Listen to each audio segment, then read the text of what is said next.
Hi guys, today I'm going to run you through how to build yourself a bulletproof clutch for your 125. So this clutch setup is found in the Euro 125s, 150s, 200cc's and has been used for many years also in some of the Japanese bikes, the Suzuki's, Hondas, etc. in 125 and 250. So I've had this similar issue with my CR250 and I remedied that problem in a similar way. This is actually going to be simpler. So generally what they do is, in a pack where you've got your steel plates, they're not all steel. So here we can see we have 2 steel plates, 4 aluminium plates. And believe it or not, the reason for the manufacturers running a soft aluminium plate is, of all things, to save weight.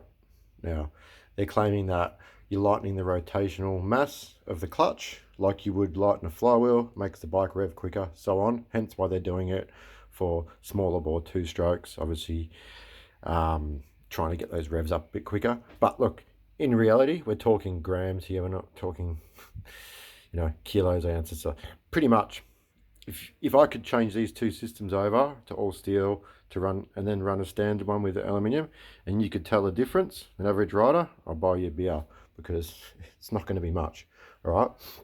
So what happens is, and what you'll see is, right, we've got 2 new steels out of a new Procross pack, and which the Procross I highly rate. They're actually made by FCC, which is a company that makes all their own clutch components for Honda, Yamaha, Suzuki, etc. So they're good quality clutch plates, and I choose these. Just as good as OEM, just a bit easier to get.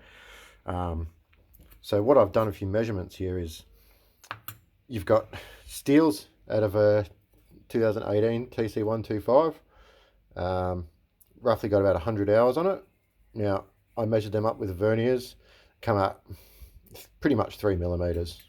The brand new plates, 3mm, right? So even after all that wear and tear, they're actually 1.6, yeah? So 1.6 for both, I measured them out. There's no wear. It's the fibers, or 3mm, my mistake. 3mm they come out, 2.98 maybe. The new ones I've got here, soaking in oil, 2.98. So even though they've done a lot of hours, there's actually not really much wear on that.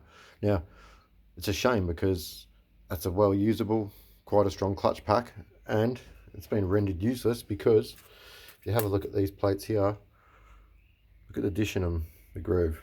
So all 4 of those soft plates, they're completely burnt away. They've got quite a hefty lip on them. They're supposed to be 1.45. I measured them at like 1.24, so you've got almost a millimetre loss in material just in those 4 plates. Hence why you're going to get clutch slipping, and you'll get it quite early. What I've done is I've actually got another set of clutch plates, so I'm going to pilfer another 4 steels, and I'll make a complete steel clutch pack with these new Procross fibers and some heavy duty springs. I pretty much would say you would have 5, depends who's riding, 5 to 10 clutch kits in the standard form would last probably not as long as this all steel combination. It just won't wear, yeah? And one thing you'll find too is your oil will stay cleaner for longer. So therefore, it's a bit of a cyclic sort of thing, is your oil's going to stay cleaner, so your clutch is going to perform better because it's not running on dirtied oil, it's not getting as hot. So everything's going to last longer, yeah? And you're going to pull that oil out after 5-6 hours, and it won't be silver, won't be grey, won't be black. That black and silver comes from aluminium. So if you've ever polished aluminium, have a look at your rag, it goes black, yeah? And that's the aluminium. Now, remember how much friction this is underneath because it's rubbing against those plates. That's what does it. So yeah, most important, soak your fibers, make sure they're completely soaked with oil.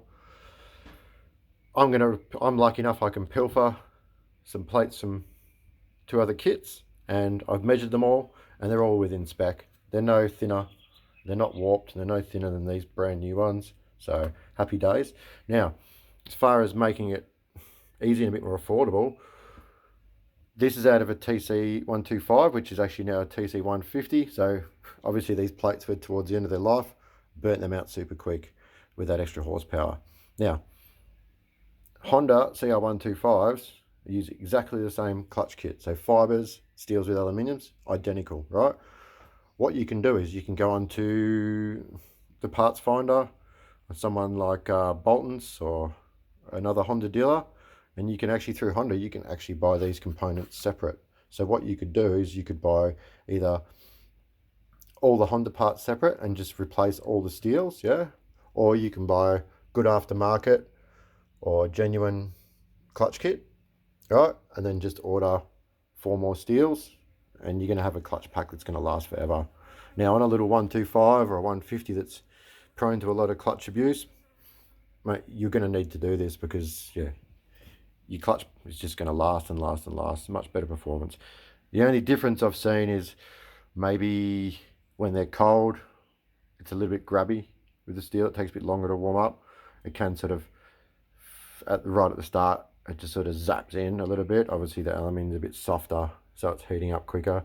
Once you're riding on it, you won't notice a difference.